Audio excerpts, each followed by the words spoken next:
Olá, olá a todos e todas. Vamos dar continuidade. Tive um problema semana passada, meu computador não funcionava, gravei, não teve áudio, uma série de questões. Peço desculpas a todos os alunos e a todas as alunas. Tive que colocar meu computador na assistência técnica.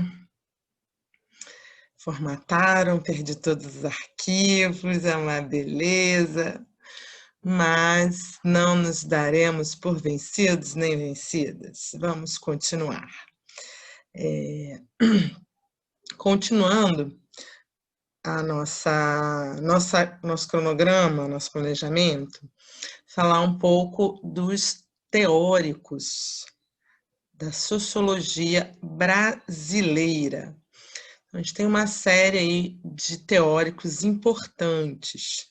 Temos Florestan Fernandes, Octaviani, Darcy Ribeiro, Fernando Henrique. E é importante, nem sempre eles caem na prova, mas assim, são teóricos que nem sempre todos caem na prova, mas sempre cai algum. Então é bom a gente passar esse conteúdo, é bom vocês terem esse conteúdo, mesmo que na prova do Enem não peça exatamente com o nome do autor, mas é bom vocês saberem a teoria desses caras, tudo bem? Bom, então vamos lá, vou abrir a minha apresentaçãozinha, share. Vamos lá, a logo da ação do pré-vestibular, ação social. Então, quem é Fernando Henrique? Antes de ser presidente, ele atuou como sociólogo, ele se formou.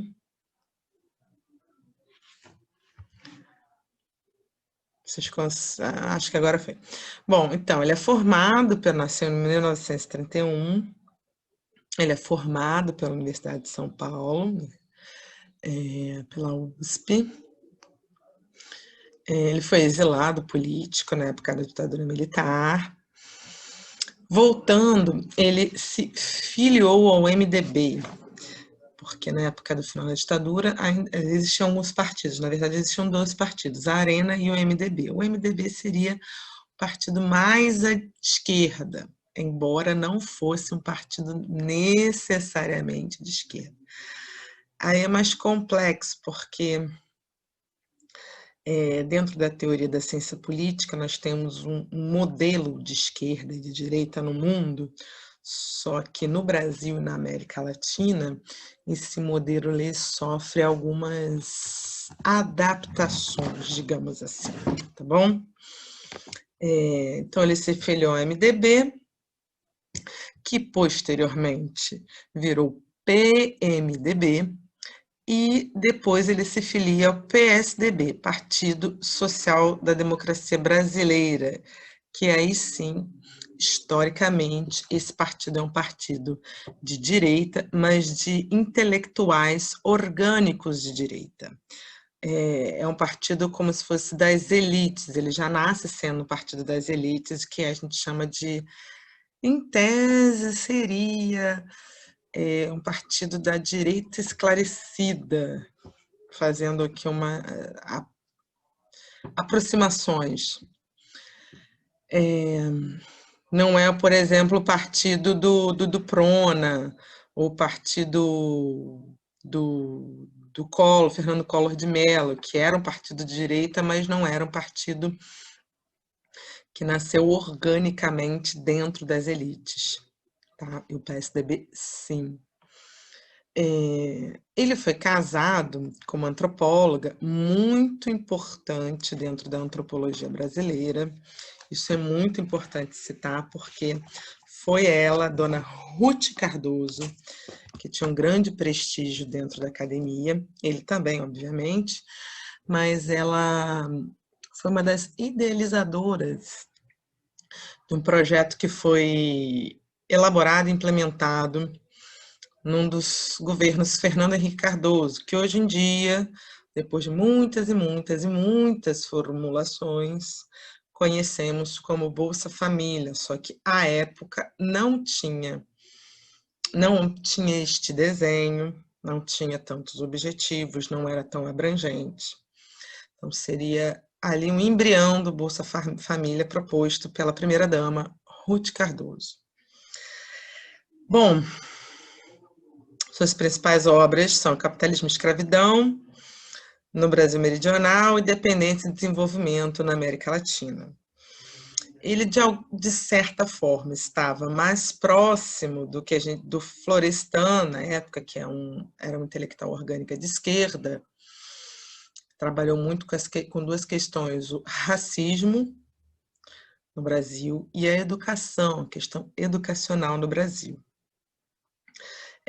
O Fernando Henrique não é necessariamente um estudioso sobre o racismo, mas levanta algumas bolas, então trata de algumas temáticas sobre desigualdade, escravidão, essa herança da escravidão no Brasil.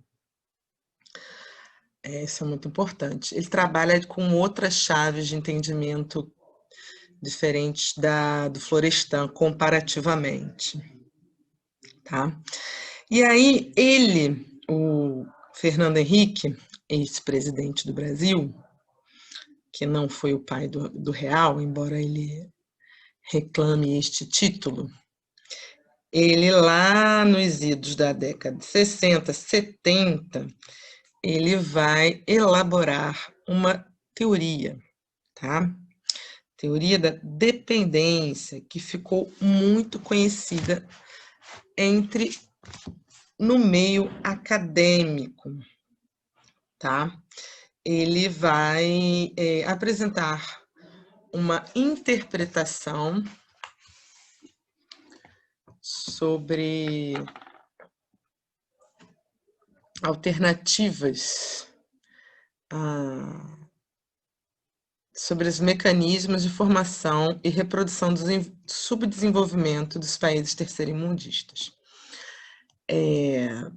Na época se tinha esse termo, terceiro-mundista, subdesenvolvimento. Bom, há quem enquadre, ou seja, quem coloque, classifique o Fernando Henrique Cardoso, ou quem enquadre, classifique os desenvolvimentistas como neoliberais.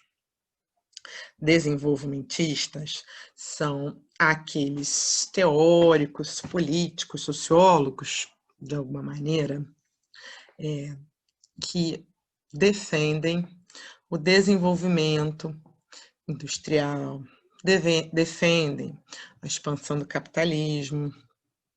Entretanto, contudo e todavia, existe ao longo da história da humanidade, principalmente no Ocidente, que é o que nós estamos tratando, desenvolvimentistas de esquerda.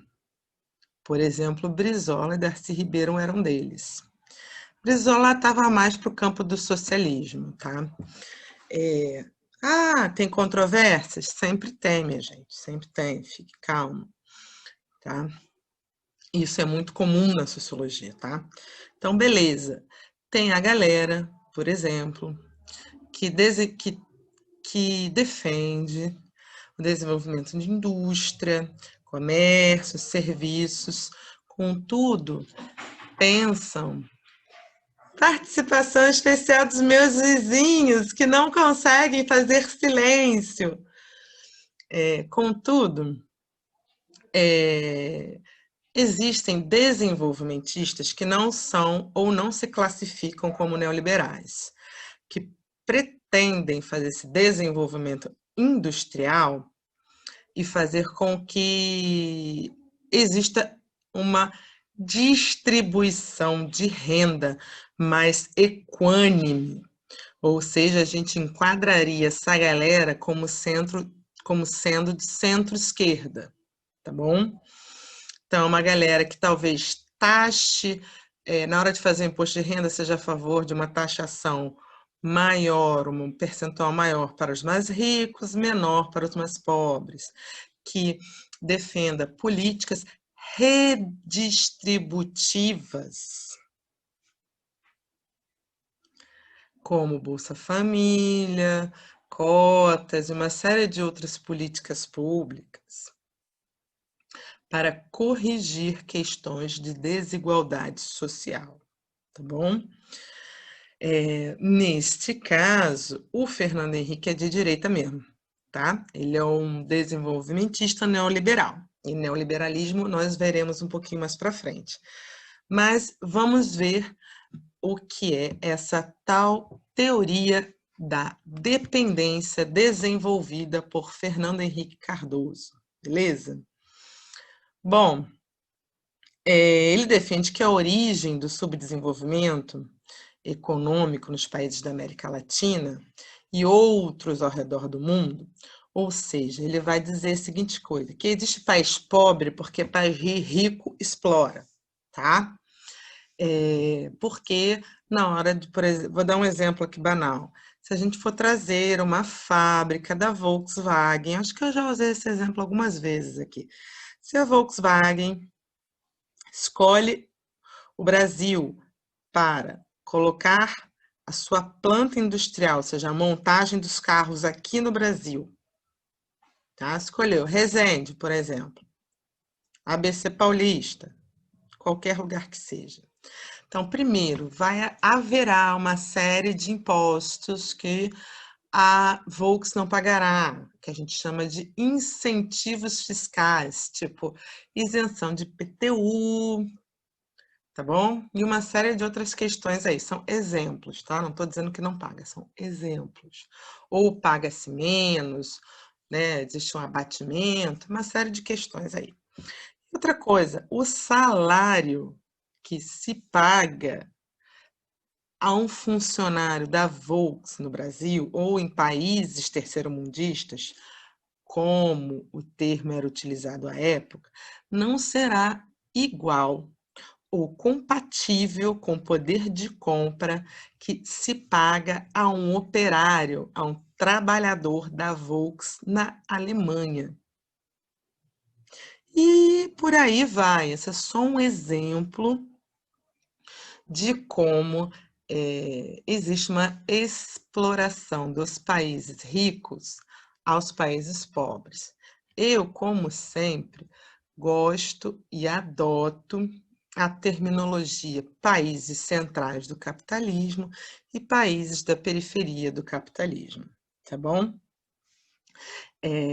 Essa exploração, ela não vem do século XX, ela vem ao longo, é um processo ao longo da história.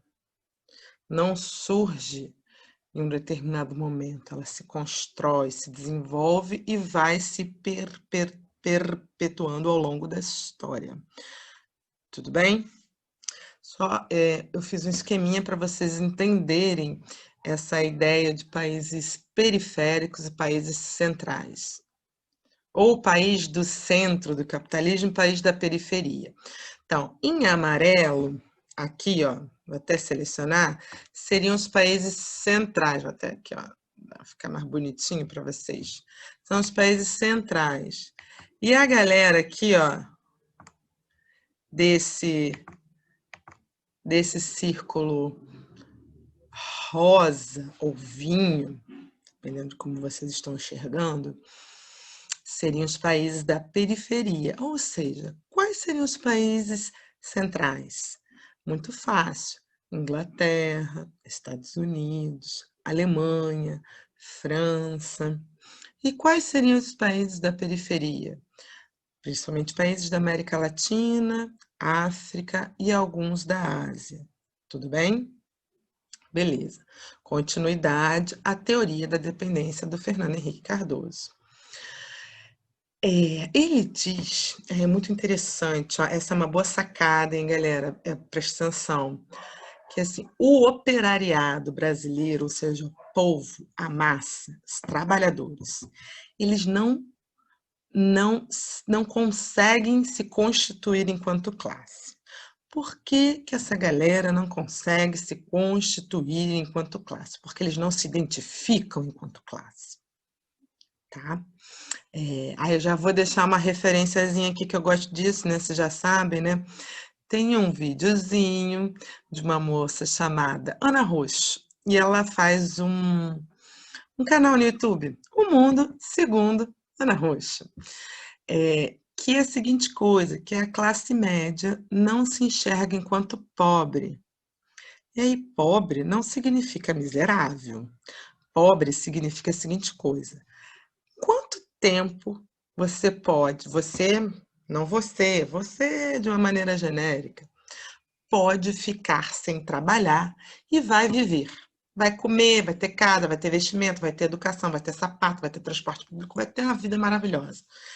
Pouco tempo. Então, se você não pode viver sem trabalhar, então você é pobre. A questão é que foi incutido nas mentes desses indivíduos pertencentes à classe média que pobre é o miserável na rua, é o mendigo. Mendigo, tá? Não é. Pobre é aquele que tem que trabalhar. E pobreza não é sinônimo de indigência. A questão é que no Brasil você vê pobre como indigente, você vê pobre. Nós temos um imaginário, né? Um imaginário social que diz que o pobre, ele é um horror, é um miserável, é o vagabundo, é o que vai matar e roubar. E não é exatamente isso, tá bom? Então, por que a classe trabalhadora, o operariado, não se identifica enquanto classe? Porque ele não se enxerga enquanto pobre, não se enxerga enquanto trabalhador. Existe uma negação da sua condição social. E aí fica difícil formar, constituir um grupo, uma massa homogênea. Embora, claro, tenhamos indivíduos diferentes, mas quando um sociólogo usa esse termo massa homogênea, existe uma identidade que une, que liga, que as pessoas se identificam. Eu sou trabalhador. Eu sou motorista de ônibus, eu sou metroviária, eu sou ferroviária, eu sou professora, sou médica, tá bom? Ou eu sou médico. Ou também tem uma questão que eu vi, uma reportagem aí, tem uns dias desses, muito interessante, não lembro onde foi o lugar, em que o rapaz teve um homem que foi abordado, perguntaram, quem é você? Aí a pessoa responde, engenheiro, muito melhor do que você. Ou seja, o engenheiro não é um trabalhador, o engenheiro é o quê? É o Bruce Wayne, dono das empresas Wayne, Batman, enfim. E, por outro lado, nós também temos uma classe dominante, ou seja, uma elite, que também não tem uma identidade nacional, ou seja, não quer ser brasileira. Essa classe quer ser qualquer outra coisa, menos ser identificada enquanto brasileira. Miami está aí para provar isso, tá bom? Se não sei o que teve um cantor que falou isso, né? Se algo acontecer, eu vou para Miami. Não é que ele ainda está no Brasil até hoje, gente? Eu não lembro o nome dele. Ai, minha memória é péssima. Enfim, então nós temos de um lado uma classe trabalhadora que não se identifica enquanto classe trabalhadora, nós temos uma elite que não se identifica enquanto brasileira, ou seja, não temos uma identificação do povo brasileiro, do que é uma nacionalidade no brasileiro, do que é uma simbologia brasileira, do que é ser brasileiro. Isso é momento de Copa, né? Enfim. E esse é um dos grandes problemas do país. Isso o Fernando Henrique falou lá no final de 60, não, início de 70, tá? Enfim, segundo essa teoria do Fernando Henrique, a primeira coisa que deveria ocorrer neste país é criar-se uma identidade nacional, tá bom? Para que, ao se criar uma identidade nacional, essa elite defenderia interesses da nação, Ah, professora, a senhora está errada, defenderia interesses da burguesia. Também, meu caro, é o que o Weber fala. Antes de se constituir o Estado burocrático enquanto Estado, toda a sua estrutura burocrática e administrativa, deve haver uma burguesia, uma elite nacional, que cria com uma certa estrutura do que é ser cidadão ou pessoa ou indivíduo daquele país. E aí Weber defende a seguinte coisa: a partir dessa constituição do que seria uma identidade nacional, ele analisando a Alemanha, tá? Início do século XX, final do século XIX, início do XX, essa quebradinha aí. Após essa criação dessa elite nacional, a elite nacional ela sim se voltaria para o Estado, a estrutura jurídica, política administrativa, para pressionar seus interesses ou para criar qualquer outro tipo de coisa. O que acontece no Brasil é justo ao contrário. A nossa elite não se constitui enquanto elite, na verdade, ela se vale das questões estatais para surgir, para se originar e se consolidar. Aí temos uma coisa muito interessante, que é na do Fernando Henrique, não. Aí são muitos outros teóricos, inclusive Sérgio Buarque de Holanda, que é o patrimonialismo. Tratar as questões estatais como se fossem interesses particulares específicos. Mas isso a gente deixa mais lá para frente, é só uma pinceladinha aqui para vocês lembrarem. Beleza? E aí o Fernando Henrique vai defender a seguinte coisa, que para haver um dinamismo na economia e na sociedade, seria necessário essa elite, após constituída, fazer parcerias com multinacionais para dinamizar a economia nacional. Então, a tese central seria que, a partir desse estímulo da concorrência internacional, os agentes econômicos internos seriam pressionados a desenvolver estratégias econômicas para superar os atrasos e se adequar aos desafios do comércio internacional. E, a partir disso, tentar, de alguma maneira, equilibrar essa desigualdade. Então, a internacionalização da economia, feita em parceria com agentes econômicos nacionais, agentes e empresas transnacionais, trariam o quê? Inovação tecnológica. E aí você ia melhorar a economia nacional, você ia ter soluções criativas interessantes para todos os nossos problemas. E aí é uma empresa como a Volks, a Renault, a Chevrolet, entre outras, pagariam salários iguais aos que pagam salários dos seus funcionários nas suas sedes, nas suas empresas de origem. Bom, é uma ótima teoria. Vemos que não deu certo. Entendeu? Bom, essa foi a teoria desenvolvida por Fernando Henrique, década de 70. Vamos aí circunscrever esse período 70, tá bom? Quando o Fernando Henrique se elege, ele adota o modelo neoliberal. Lembra que eu falei que ele era desenvolvimentista à direita? Essa galera que é desenvolvimentista à direita, a gente chama de neoliberal. Aí não tem nenhuma relativização, não tem complexificação, é neoliberal mesmo, porque pretende vender as empresas estatais ao mercado exterior. E nada melhor, nenhuma figura melhor que expressa isso, como nossa queridíssima primeira-ministra inglesa chamada Margaret Thatcher. Ela foi a maior, a gente pode dizer que assim, ela é a figura mais expressiva dessa corrente de pensamento chamada neoliberalismo. Em alguns dos discursos dela, ela fala que não existe famílias, não existe empresas, não existe Estado, que existem são indivíduos. Ou seja, o que ela quer dizer com isso? Ela tenta esgarçar o tecido social, ela tenta dizer que o Estado não é responsável por Nada.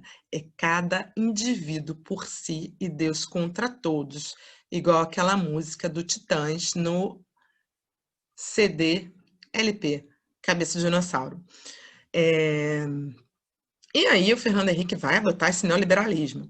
Só que diferente da Inglaterra, que lá a Margaret Thatcher não privatizou os serviços essenciais e estratégicos. O que seria algo estratégico, professora? Criação de energia elétrica, por exemplo, as minas de carvão, distribuição de energia elétrica, não foi também, não foi privatizada. O sistema de saúde lá também não foi privatizado, mas aqui foi, tá? Essas são as diferenças entre o neoliberalismo dos países centrais para os países da periferia. E aqui nós vemos a defesa do Estado mínimo, ou seja, nós temos uma estratégia maravilhosa. Vamos colocar o serviço público para não funcionar, vamos entrar com o discurso de que ele não funciona, depois que ele não funciona, nós vendemos.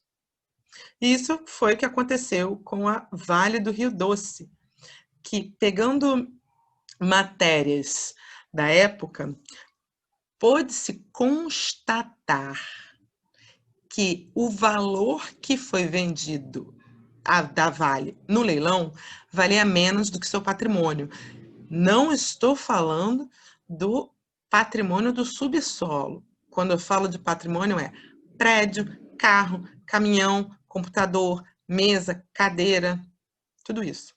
Juntando todo esse patrimônio da Vale, ela foi vendida abaixo desse patrimônio. Ou seja, você tem uma casa que vale R$ 500, você vende a casa por 300. Acho que não foi lucrativo.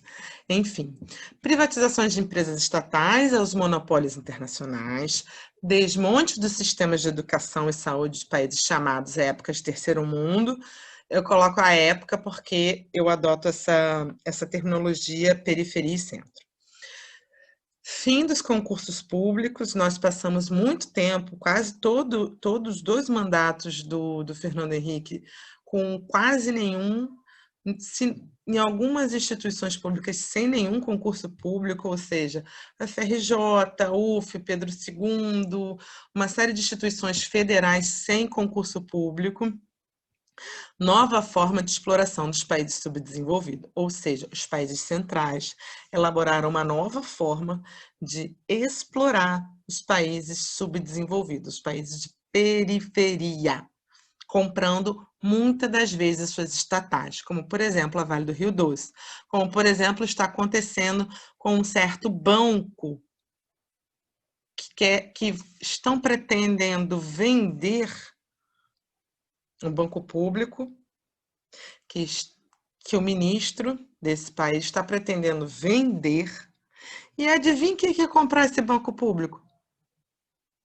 O banco do ministro da Economia. É muito engraçado. Bom, estamos vendo aí uma repaginação do neoliberalismo. Whatever. E o que aconteceu no governo Fernando Henrique Cardoso? Esse desdobramento da política neoliberal dos 2 governos do FHC. Perda de autonomia da economia nacional, perda de controle de diversas empresas estatais, a Vale do Rio Doce é uma delas. Nós vemos até hoje como a Vale do Rio Doce opera e uma empresa privada, ela vai agir segundo seus próprios interesses privados, não agirá de acordo com interesses do Estado, do território aonde ela opera. Por isso, nós vemos uma série de desastres ambientais. No caso, é crime mesmo, tá? Então, nós temos, dando continuidade, precarização de serviços, sistemas de serviços básicos, como saúde, previdência e educação. A previdência, o sistema de assistência social, ela é maior do que só a previdência. Previdência é isso, a assistência social é bem maior. E a arrecadação dela é bem maior, não é só feita pelos trabalhadores que estão na ativa contribuindo. Dado importantíssimo, gente, importantíssimo vocês saberem sobre esse orçamento. Enfim, a agudização, ou seja, aprofundamento das desigualdades sociais, segundo dados oficiais. Tá bom? Espero ter contribuído com vocês. Eu vou fechar esse grupinho, né, de autores brasileiros, teóricos brasileiros, aí depois a gente cai dentro numa lista de exercícios, tudo bem? Espero ter ajudado, ter contribuído. Qualquer dúvida, mande perguntas, grite, mande sinal de fumaça. Estou aqui para contribuir no aprendizado e no desenvolvimento de vocês. Forte abraço.